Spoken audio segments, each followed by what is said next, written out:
ang hindi maintindihan hindi kasi maintindihan ni Risa yung tanong. Si Risa kasi, yung kaklase mo na ayaw magpatalo. Oo. Na, Bex, let it go. Parang ganon. Tama. Oo, tama. Okay na, nag-post pa siya today na, eto, nakakita ko, ito. Nag-post pa siya ng ganun na, ayan na, sinagot ka na, Risa, masaya ka na. Fake news ka daw, sabi ng Korte Suprema. Dito sa video na to, ang pinakahahantay ng lahat. Itong si Ma'am Sas Rugando Sasot, ibibigay niya na ang kanyang mga punto de vista kaugnay sa mga nangyari sa Senado noong Miyerkules. At itong si Auntie Claire, nako, meron siyang banat dito kay Chis Escudero. Akala ko bang separation of power? Ba't pinapakialaman nyo ngayon ang Senado? Pero bago yan mga kababayan, isang like at isang subscribe. Masaya na tayo dyan at sa mga gusto sumali sa ating community, yung join button nandyan lang sa baba. Nako, 947,705 subscriber na tayo. Palakpakan muna, grabe naman. Talagang atang magawa 950 na tayo, no? Konting push na lang, 950,000 subscriber na tayo. Ayun na nga, kung alin ba uumpisahan natin dito, medyo mainit-init itong live nitong si Ma'am Sas at nitong si Ma'am Joey kagabi. Pinapanood ko, talagang balagbag kong balagbag Risa Hontiveros, tanggapin mo na talunan ka. Sa mga Pilipino na kinukonsidera na maging kandidato sa 2028, etong si Risa Hontiveros, pakinggan nyo muna ang sasabihin dito ng Korte Suprema. Base sa pinaka-latest na statement ng Korte Suprema, dito kay Attorney Camille Ting, ang tagapagsalita ng Korte Suprema, we clarify that the Supreme Court's ruling in the League of Cities case was not unanimous. Palakpakan. Fake news na naman si Risa. Banat ka na ng banat ng fake news sa mga vlogger. Ikaw pala fake news. Anak ng Petrangga. Wag ganyan. Wag ganyan, Senator Risa. Yan. Ang presidential candidate nyo sa 2028, nagkakalat. Anak ng tokap. Palibhasang hindi abogado, hindi madidisbar kung ano-ano pinagsasabi. Sa tingin ko si Miss yung pangalan, yung nakasalamin niyang chief of staff ito. Sa tingin ko itong legal luminary nitong si Risa Hontiveros, mayayari siya nito. Yan, yung legal luminary na yan, sa tingin ko mayayari yan dito kay Risa. Mayayari kay Risa yan. Anong classic index card yung binigay mo na yon? Pinapahamak mo ba ako? Ano ba sabi ng News 5 dito sa to? Ang ganda ng gising natin. Pagkakita, kumbaga, ito ang huwag na kayong magtaka. Okay? Sa mga umaasa na marireverse ang ruling ng Korte Suprema dyan sa impeachment na yan, ito sabi ng Korte Suprema, huwag na kayong magtaka kung yung MR isasampal kay MR. Isasampal nila kay Bonjing. Anong motion for reconsideration? Sampal ko sa ito, Bonjing. Baka yun ang mangyari dito. Ito, not unanimous. Bigyan natin ng konting lambing para hindi gaanong masaktan itong si Risa. Nilinaw ni Supreme Court spokesperson Attorney Camille Ting na hindi unanimous ang desisyon ng Korte Suprema kaugnay sa League of City case. Ito ay kaugnay pahayag ni Sen. Risa Hontiveros sa Senado noong Miyerkules, August 6. Hindi naman pala ganun yun, Senator Risa. Fake news ka, Senator Risa Hontiveros. Linuloko mo sambayan ng Pilipino. Sabi mo unanimous, hindi naman pala. Sinungaling ka, Risa. Yan ang nga ba sinasabi natin? Hoy, Soto, tigilan mo na yung kakasite mo ng jurisprudence, ha? Tigilan mo na yung kakasite mo ng jurisprudence na yan. Nasupalpal na naman kayo. Kung kasi hindi abogado, huwag mag-aabu-abogado. Diba? Tingnan mo si Lito Lapid. Kahit na sinabi lang niya, ang boto ko po ay yes dahil ako po ay susunod sa Korte Suprema. Dahil plenary session, hindi siya nagsalita. Alam niyo ang tawag doon, less talk, less mistake.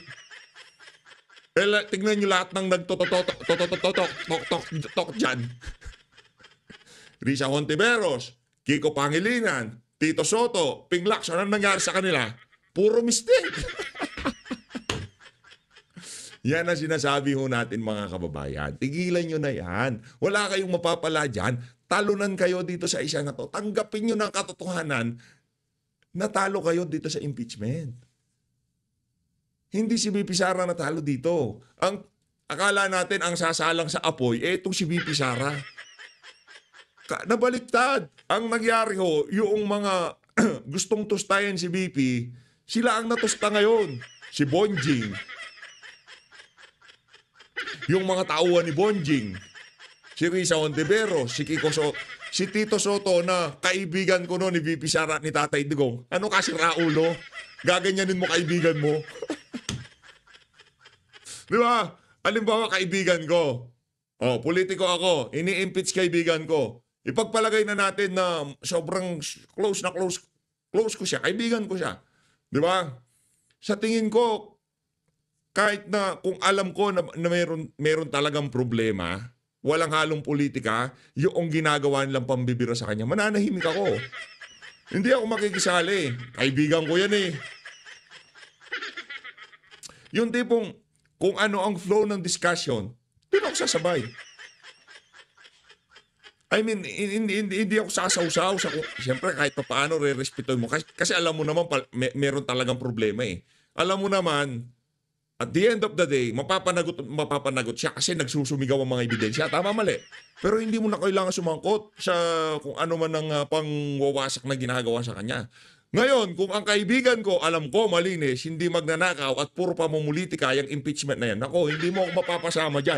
Doon ako sa likod ni Marcoleta at pumapalakpak habang bumibira.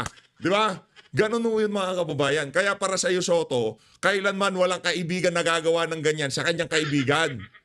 Ang tawag dyan, kabalbalan. Ito na, anti-clear na tayo, tapos punta na tayo sa main event natin. Dito muna tayo sa undercard. Undercard to mga okay. Archive ang impeachment. Matapang ang banat ng Malacanang laban sa Senado. Matapos nitong i-archive ang impeachment ni VP Sara. Ang detalye sa agenda report ni Ivy Reyes. Most zealous in protecting that principle of... Anong nangyari sa Malacanang? Akala ko bang separation of power? Ano yan?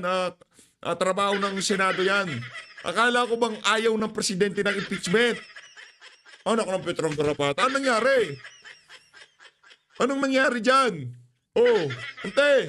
Sa sesyon kahapon, mainit ang pahayag ni SP Cheese Escudero. Tanong niya, talaga bang accountability ang nais ng mga pabor sa impeachment o anti-Duterte lang talaga sila? Ang sagot ni Yusek Castro, Okay, basang-basa mo naman si SP Cheese. Since day one din, basang-basa na ba? Hugas ka man. bilang isa ring abogado, ito ang pananaw ni Palace Press Officer Claire Castro sa pag-archive ng Senate sa impeachment articles laban kay Vice President Sara Duterte. Ano yun? Kinuha lang yun doon sa Facebook page ng nitong anti-Claire. Yung politiko naman. Hindi naman pala kasi ito problema di ba? Ito ang problema pagka ikaw spokes ka. Tapos yung tayo mo, iba doon sa yung principal. Pati yung principal mo, mayayari. Kunyari, amo niya si Marcos Jr. Ang tayo ng amo niya, itigil ang impeachment. Ayaw ko yung impeachment. Pero ang tagapagsalita niya, kung ano-ano pinagsasabi sa vlog niya. Di ba parang may contradiction. Hindi nagsisinkin yung kanilang mga statement na sabi ng presidente, ayaw niya ng impeachment. Tapos ikaw babanat na basang-basa natin ang si Cheese, di ba? Siguro alam nyo ng anti-Claire naman, Tingin ko lang, itong mga senador na to, feeling ko lang to gusto sa hindi to, ito ang problema. Nagkakaroon ng nung tipong, pag nagsalita itong Ali na to, dahil full-time vlogger siya before, kung ano man nasasabihin niya sa YouTube channel niya, parang ang dating dahil sobrang daldal niya sa social media. Parang ang dating, yun ang tayo ng Malacanang sa mga ilalabas niyang salita sa bunganga niya na yan, di ba? Yan ang problema. Dapat kung ikaw ay spokesperson, sa tingin ko, kung ano yung tayo ng amo mo na ayaw ng impeachment, itigil ang impeachment, ayoko yung impeachment, dapat yun ang maging tayo mo. Dapat ang sasabihin mo lang dyan, trabaho ng Senado yan, hindi natin mapapakialaman. Ang tawag doon, separation of power. Diba? Co-equal namin yan kung ano maging decision nila, yun, diba? Kaso iba ho ang tono niya dito, pakinggan nyo. Talaga nilang i-dismiss. Pero nagtatago ngayon sila sa decision ng Supreme Court. Nakatakas ang Senado sa judgment ng mga tao na sila ang pumatay sa impeachment. Kasi ang tinuturo nila Supreme Court. Sa kanyang vlog, sinabi Wala namang namatay na wala namang namatay na impeachment. To talaga si Auntie Claire. Misleading na naman yun eh. Naka-MR kaya in-archive. Merong motion sa Korte Suprema, hihintayin pa rin naman yun. Pagka binuhay ulit, sigurado tayo, yung 19 na bumoto, boboto din yun na buhayin ulit. Maniwala ko kay Shakir. Kung ma-reverse, nagsalita na nga Korte Suprema eh. Ano sabi nila? Fake news ka, Risa. Yun lang yun, di ba? Yung sinasite mong jurisprudence, hindi unanimous. Fake news ka, Risa. Yun lang yun. Ganun yun. ni Castro na tila nagtatago sa likod ng Korte Suprema ang senator judges. Dahil kung tutuusin, hindi ng pag-archive ang recourse bunsod ng immediate and executory ruling ng SC. You can also show respect by not making any action, saying na let's wait for the decision, final decision of the Supreme Court. Yung motion to table at yung sinasabi mo na yan, walang kaibahan yan. Ngayon, kung magkakaroon ng debate, kailangan talakayin nila sa plenaryo. Madam naman. Palibasa, hindi kayo senador, kaya hindi nyo alam. Ako, di ako senador, pero nakikinig ako doon sa mga matatalinong senador, kagaya ni Rodante Marcoleta. Sino man pinapakinggan nyo? Baka legal luminary ni Risa. Baka itong pinapakinggan nitong si Ante. Ito, yan ang pinapakinggan ni Auntie Claire. Yang legal luminary, yan. Ngayon, mayayari ka, madam. Ngayon, makikita mo, hinahanap mo kung ano-ano kasi pinag-aabot nyo. Yung tipong, meron ba kayong nung nag-aaral kayo, yung tipong pagka binigyan ng sagot, kahit mali talagang babanggitin, yung tipong nagmamadali pa kasi na, group kayo, di ba? Yung tipong may debate o meron kayong magpe-present kayo, kung ano man, o sisingitan ka ng ganyan, tapos pagkakita mo, kahit hindi mo alam. Yung tipong nabigyan ka lang ng sagot, mabilis pa sa alas 4, taas ka ng kamay, sasabihin mo. Yun ang problema. Yun si Risa. Yun ang presidente ni Trililing. Yun ang problema natin dyan. And then kapag naging final na to at sinabi talaga no jurisdiction, then you cannot do anything but to abide by the law or to abide by the proceedings. Ang tanong, susundin niyo ho ba talaga? Yun ang tanong dyan. Pero sa tingin ko, hindi niyo susundin. Or decision of the Supreme Court. Yun lang.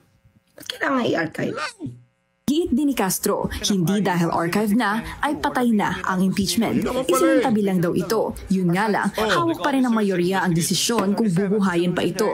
At dahil may mga senator judge gaya ng presidential sister na si Amy Marcos at Bato de la Rosa na obvious naman daw nakakampi ng bise, hindi masasabi kung ano ang tsansang muling gumulong ang bola.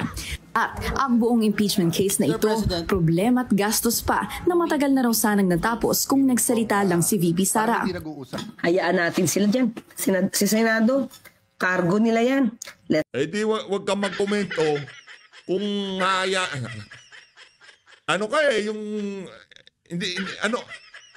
confused ka ba, madam? Kanina binabanatan mo tapos gayon hahayaan mo. Yan walang ganyan. Bahala ka nga. Buisit na to. Niloloko mo ko eh. Kanina sabi mo, binabanatan mo. Tapos, hahayaan mo. Ano ba talaga? Dito na tayo sa main event. Kanina sabi mo, kita naman natin ganito-ganyan yung tayo ng Senado. Tapos ngayon, hahayaan mo na naman. Dito tayo sa mga kapek niya ni Risa. Sarap pa lang tawagin na Risa Hontiveros fake news. Ngayon, malaya na nating masasabi na fake news si Risa Hontiveros. Bakit? Hindi lang ho siya alam ko na yung diskarte mo kay alias Rene ginamit mo doon sa kaso ang problema pinagtripan ka ng mga abogado mo. Sabi ni alias Rene di umano yung mga sinabi niya tinuro nyo lang daw di umano sa kanya. Ngayon, yung mga nagturo kay alias Rinid, di umano ng mga abogado mo, yun naman ang dumali sa'yo. Madam, sinasabotahe ka from the inside. Ito na. Ito na yung mga itong si Ma'am Kamoy Sure. Palapakan muna natin. Siyempre, kayo naman, inaabangan ito ng lahat Ma'am Sasragandot. At itong si Ma'am Joey DeBib. Joey Cruz. Ayan. Malulupit to yan. Pakinggan natin. Game. Alam mo naman. Kasi alam mo naman. Yung mga walang moisturizer. Para naman galangin tayo ng mga legal luminaries and mga first-rate scholars. Kayo rin naman kasi. Kaya tayo nalalait dahil hindi tayo mga mukhang kagalang-galang. Kaya nga, kailangan tayo. Kailangan magkwelyo. Ganyan, bottom down. Para namang respetuhin tayo ng mga ng mga legal luminaries at ng mga first-rate scholars. Kasi kayo mga DDS wala sa inyong mga first-rate scholar. Oo. Sa inyo? Kasi kayo, double dig kasi kayo. Ano lang yan, madam Sabi ni Sluggy, Miss Joey, I read in my FB feed that this was actually the play all. Si Darian lang ho yun, si Darian. Tayo kasi hindi tayo ganun Kasi ang problema doon sa mga kagaya ni Darian, ano yun? Pinapatawag sa Korte Suprema. Okay na yun, madam. Basta wag tayo patawag sa Korte. Basta wag tayong ipagpaliwanagin ng Korte Suprema. Okay na tayo doon. Along, not to have it totally dismissed but rather set aside, which defies immediately executory by the SC. Wala na, archive na siya. Archive na siya. Oo. Ang tawag dito, pag archive kasi, ibig sabihin hindi mo kasi siya nga madidismiss kasi nga wala nga valid impeachment complaint. Kaya siya in-archive. Yun yung sinabi ni Cayetano na i-dismiss natin? Wala nga. Void ab initio nga. Mm-hmm. So, kasi pag nag-vote ka to dismiss it, ibig sabihin, it is implied that it was valid. That's why you dismissed it. Nagigets nyo ba? Pagka naman kasi lack of jurisdiction, you can dismiss it you can still dismiss it, but if the ground is lack of jurisdiction, it would never put into submission na valid yung complaint kasi jurisdiction yung issue. But anyway, in order to accommodate yung di ba yung pinagtatalunan nga nila na hindi natin siya pwede i-dismiss kasi hindi tayo nakakonvene as impeachment court. Impeachment court, oo. Yun yung kaya nga siya in-archive. Kasi nga, hindi naman sila impeachment court. Kasi pag nag-convene pa sila as impeachment court, bakla pwede pang ma-invite ang prosecutors to argue. Hahaba pa siya. Correct.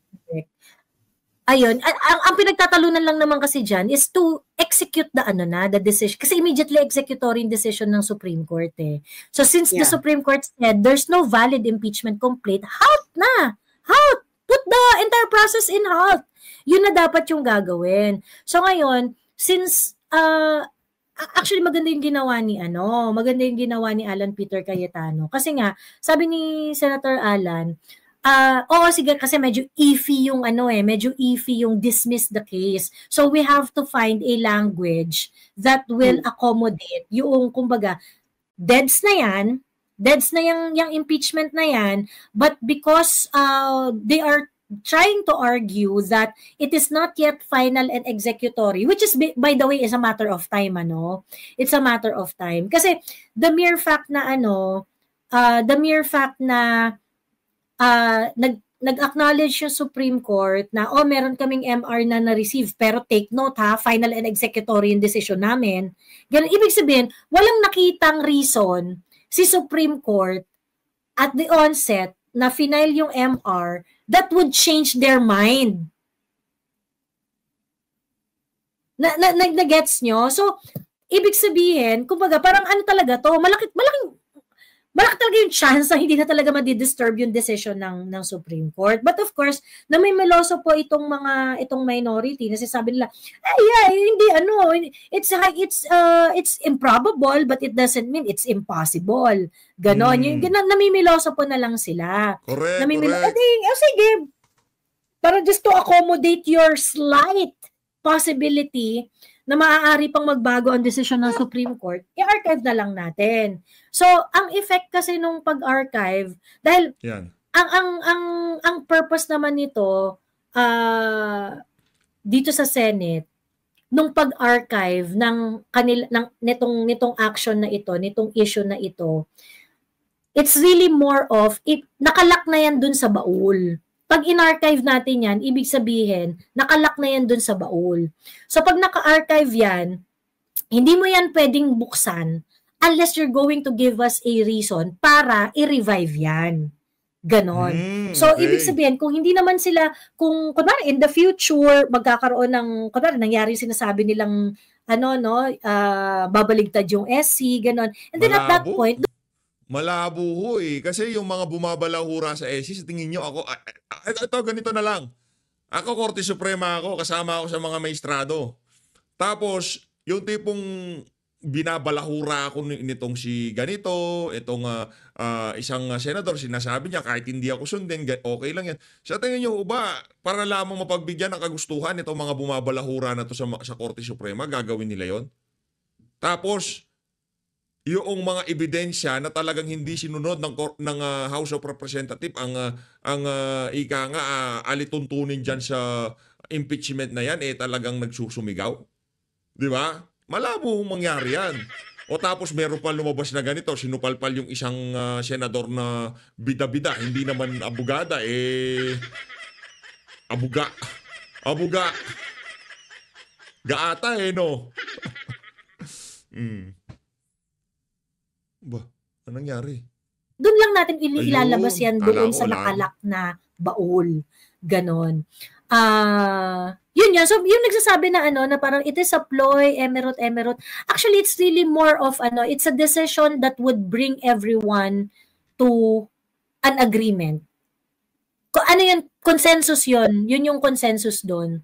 Para ma-accommodate mo yung minority, para hindi na rin mag-pushback yung minority ng bonggang-bongga. Kasi, hindi siya final and executory. Sige, hindi natin i-dismiss kasi nanggagalaiti kayo sa dismissal I-archive natin. So, if we archive it, it is already dead unless it's going to pull off a Lazarus moment. Ang hirap ng Lazarus moment, Diba? Yung kay Lazarus, diba? It required Jesus Christ to be there para mabuhay yung patay. Ayun. So, ayun, sabihin na natin na highly improbable na mabuhay yung patay doon sa impeachment. Pero, girl, kailangan mo ng Jesus Christ moment doon para mabuhay yung impeachment. Girl, mahirap yan kasi pili ko talaga gusto nilang takutin yung mga Supreme Court justices, kaya pinapahaba pa Oo. Kaso, yan, syempre, tatakutin pa nila yan. Syempre, malaking, or pwedeng, bayaran, takutin, alam mo yun na eksena. Pero kasi nga, I think, remember, impeachment is quasi-political, quasi-legal. Syempre, pag nag-impeachment trial na yan, both of that, the legal and the political, will be decided by the Senate. Kasi hindi pa ka nag-impeachment trial, di ba? So ngayon, dahil hindi pa nag-umpisa ang impeachment trial, sino magde-decide ng legal? Yung Supreme Court. Alam mo, di ba sinabi ko na sa inyo before na we're watching high politics. Ito na talaga yung sagupaan, girl. Sagupaang bonggang-bongga. Nakikita. I don't know what's working behind the scene, but this is very elegantly executed, Diba? Na parang, Si Inday ba? Inday, are you the brains behind this? Because if you're the brains behind this, bakla, ikaw ang bakla ng taon. Whoever is behind this strategy, girl, you just, or maybe it could just be spontaneous na everything just coalesce to the right place and at the right time. Pwede rin yan. The stars align. Pwede rin stars align. Kasi nga, ano bang ginawa ni Inday? Wala namang ginawa si Inday kundi maging fresh. Hindi ba? True. Tama. Hindi nagplano si Inday kasi hindi siya mukhang haggard. Kasi kung ikaw bakla may impeach. Di ba parang wala lang siyang pakialam doon. Di-impeach nyo. Bala na kayo dyan.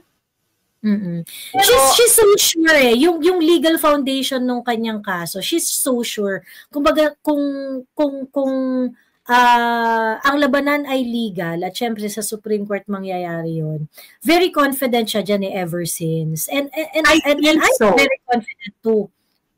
I think so.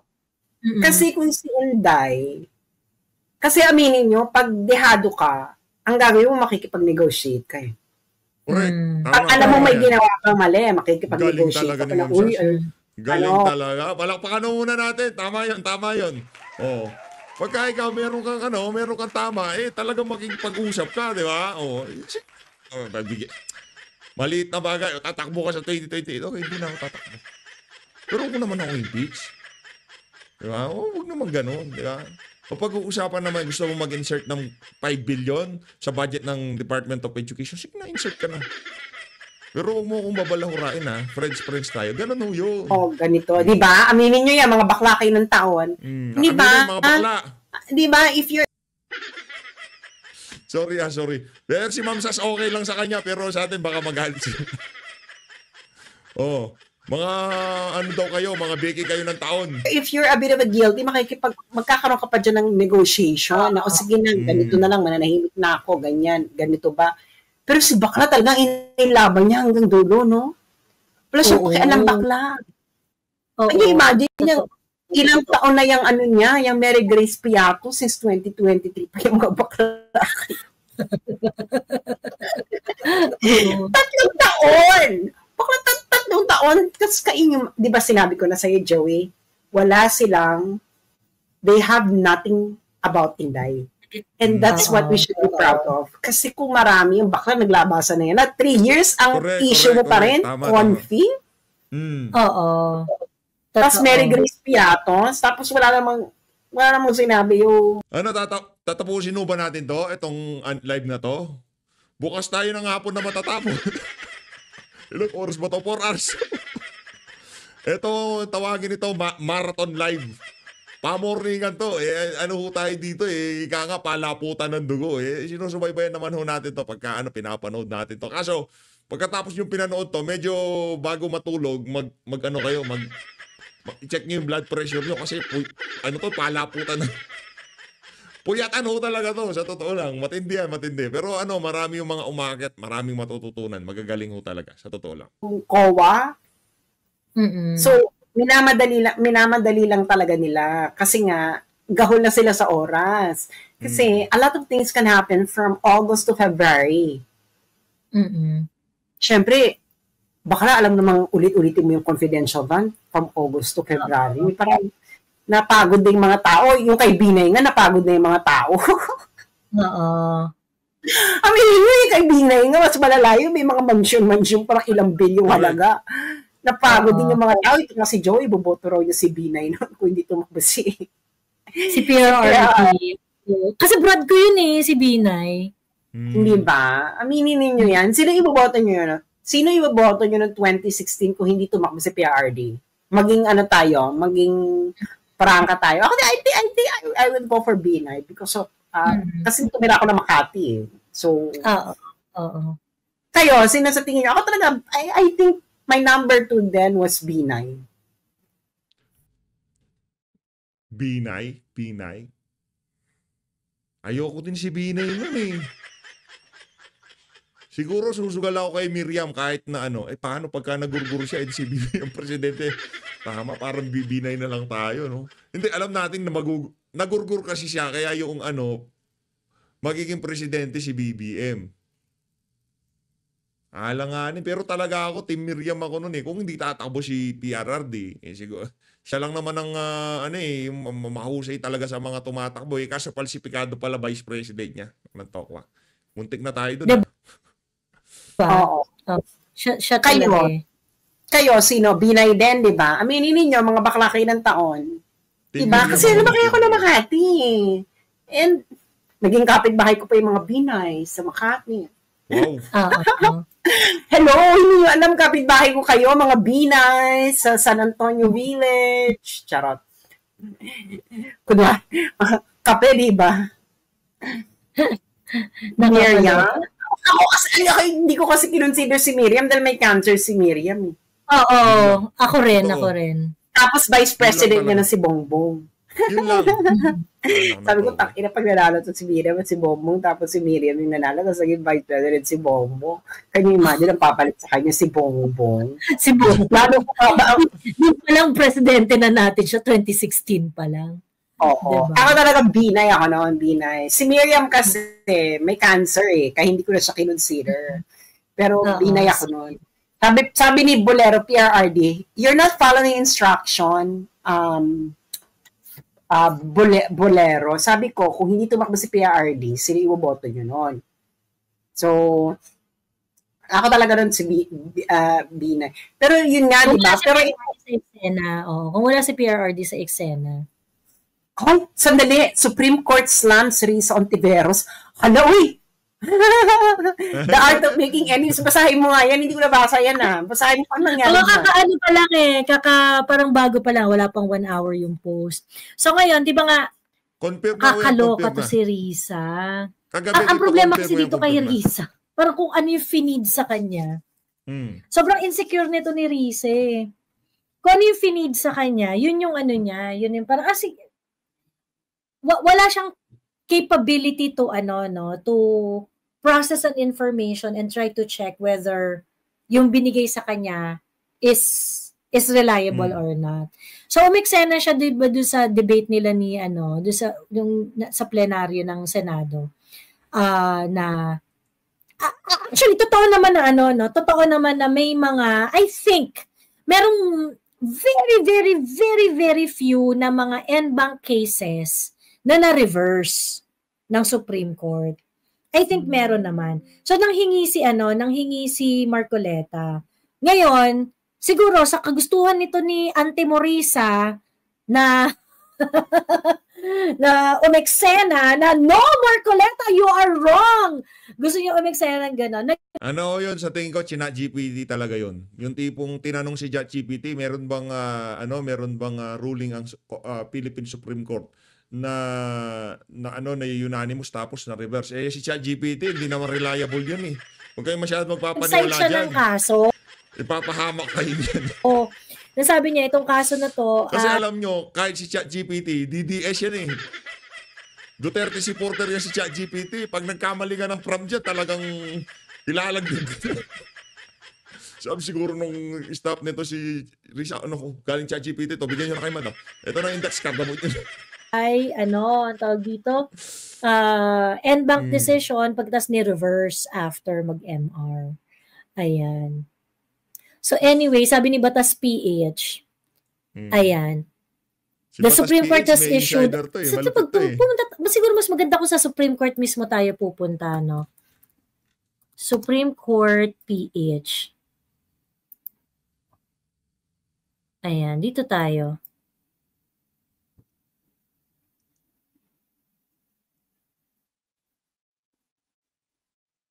May statement ba sila?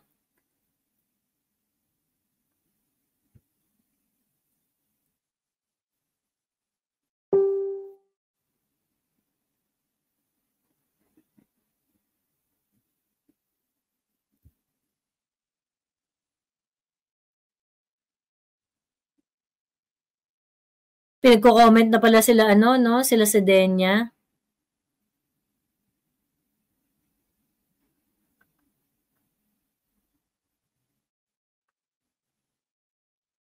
Pero wala naman. Kagabi pa ho kasi yan, hindi pa confirm diyan pero ngayon kumpirmado na ho. News 5 na naglabas eh. Pagka yan na naglabas, ano na yan, ika nga, kung mamimake nyo sila, mayayari sila. Confirm na ho yan, confirm na. Parang wala naman.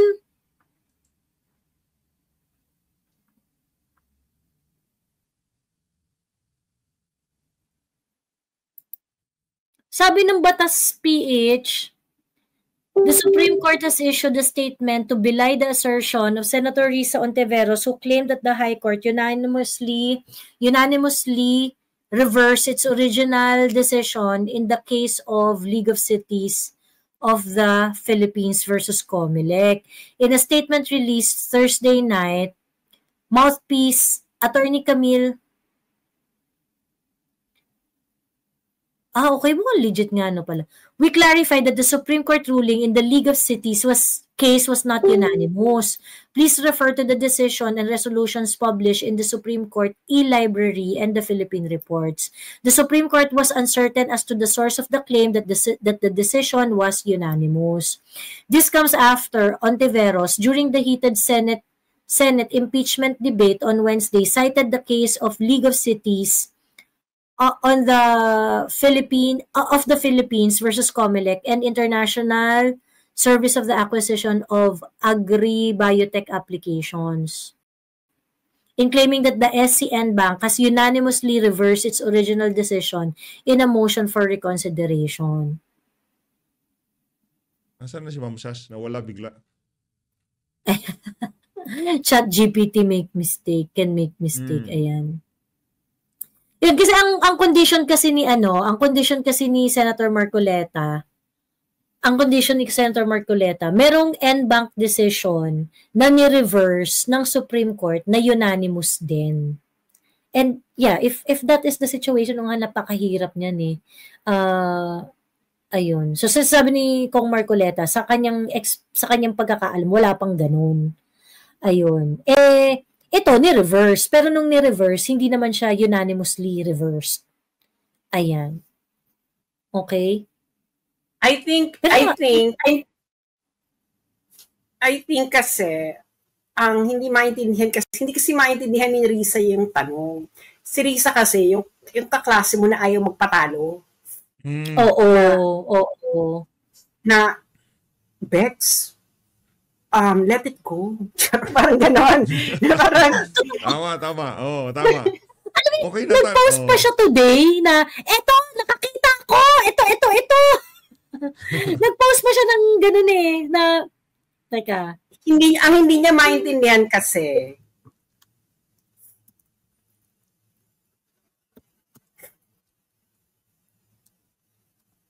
ano siya, ayan, natatawa nga ako, sabi ko, ano ba naman to si Risa? Parang, let it go, Bex.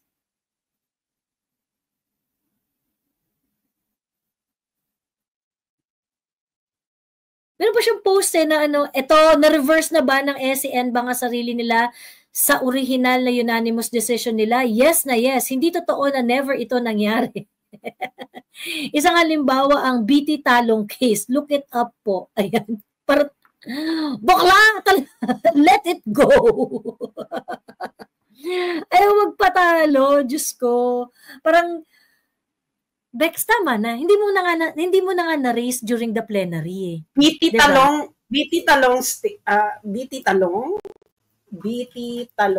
Supreme Court. BT Talong. Ano yung BT Talong? Anong GR number? Ito, 209271. GR 20279. 209271. 271. Supreme Court. Ha? Wala naman lang. 270? 209 209-271. Teka, ito. Ito. 209-271. BT Talong. Okay. So, ang sabi niya, 2015 December, yun yung original na case. So, ito yung original na case, December 8, 2015. So, dito sa decision na to, tingnan natin.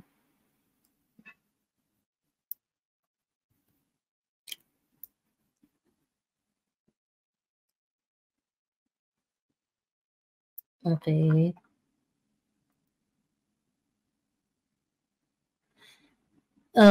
No, unofficial leave, no part, Hardelesa. So, ano yung mother case nito? Ano yung mother? No part prior inhibition, unofficial leave. So, 1, 2... Ano yung mother case? December? Hardelesa part. Hindi, ito yung original na case. Ito, en banc decision. Ito yung original case. Tapos yung pangalawa niya is, okay. Ano yung original? July 2016 yung reversal.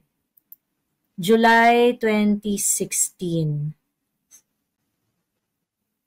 Huh? So, ni-reverse ng en banc yung kanila? July 2016. July 2016 daw. The proceedings before the court denied CA.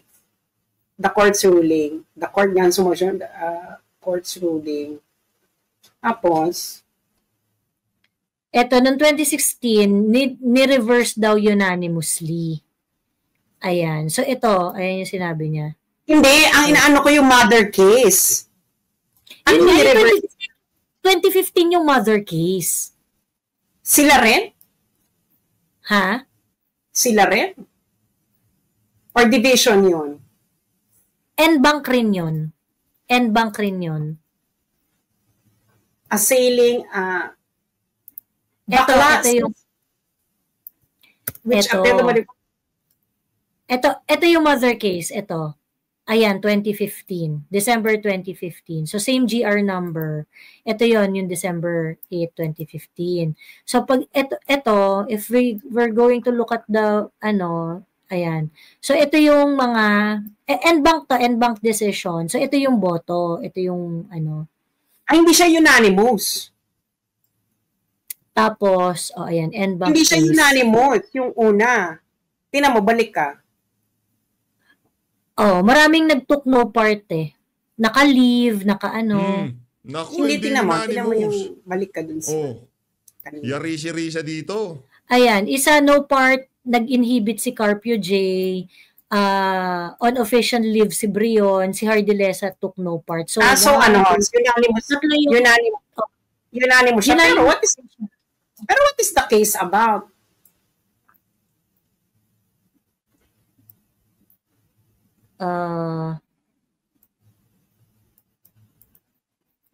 Greenpeace, ano bang issue nito? Court of Appeals naman yung sinet aside eh. Hindi, yun yung subject nitong en banc decision na to. Yeah, decision pero iba yun, girls. Ibang different species naman yun, girl. Yung inaano ni Risa. Ito ang kaso nito, this is about constitutional issue. Tingnan natin yung issue dito. Ano siya? May kaso siya from the lower courts. Consolidated. Kaya nga siya nag-CA eh. Petitioner's reply. Nag-CA from the CA. Ang layo nito, girl. Ang layo. Application of the law and the environmental impact. Hindi siya evidence of the damage of damage. Oo. Hindi siya constitutional issue. Kasi galing to ng CA. Oo. Precautionary principle. Galing to ng CA kasi ang tinatanong ni Marcoleta, constitutional issue ba yan? Oo. Kasi mahirap na yung en banc nag-resolve ng constitutional issue tapos babaguhin mo, ibig sabihin, hindi ka magkakaroon ng stability ng... Correct. Ayan. Tapos ito yung 2016. Ayan. Ito kasi, pwede naman talaga ng reversal na ganyan. Yung Supreme Court magkakaroon ng reversal ng decision niya. Lalo na kung kunwari, may mga facts na hindi available nung time na nagdesisyon sila. Pagkatapos, later on, yung petitioner or kung whoever is questioning the decision is able to procure new set of information that would be essential in deciding that case. Ganon. Lalo na kung ito mukhang hindi naman nga hindi siya constitutional issue eh. Kasi parang GMO yung mga question dito, application of precautionary rule, hindi siya constitutional issue. Hindi siya constitutional issue. Saka yan talaga very sensitive yan to facts. Kasi nga, GMO tapos mga insurance kinembot pa eh. Oo. So, sort out pag interpretation of the Constitution, mga bakla kayo ng taon, hindi na yan. It's si Risa, give it up. Suko na, Risa, suko na. All told, with respondents' petition for writ of kalikasan already mooted by the expiration of biosafety permits, biosafety permits, and the completion of the field trial subject, and with with this pronouncement, no discussion on the substantive merits of the same should be made. Okay. Ayan. So hindi nga siya hindi siya constitutional issue, so therefore hindi siya dependent siya dun sa facts ng kaso. So ayan. Anyway, ako naman dito kay Risa.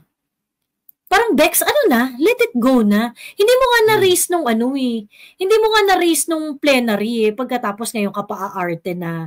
Hindi, meron. Ito isang halimbawa po, BT Talong case, look it up po.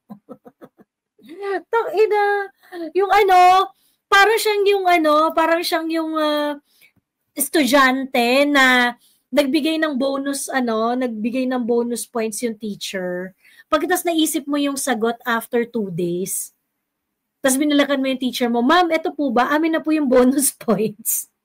Wala na, diba? Wala na yun. Diyos ko, di rin mag-practice ng restraint to si Rize. Ayan. So yun lang. Napanood mo ba yung buong hearing, Sas?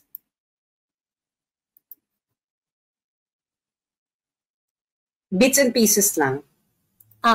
Pero meron ka bang parang, napanood ba yung speech ni Chis Escudero?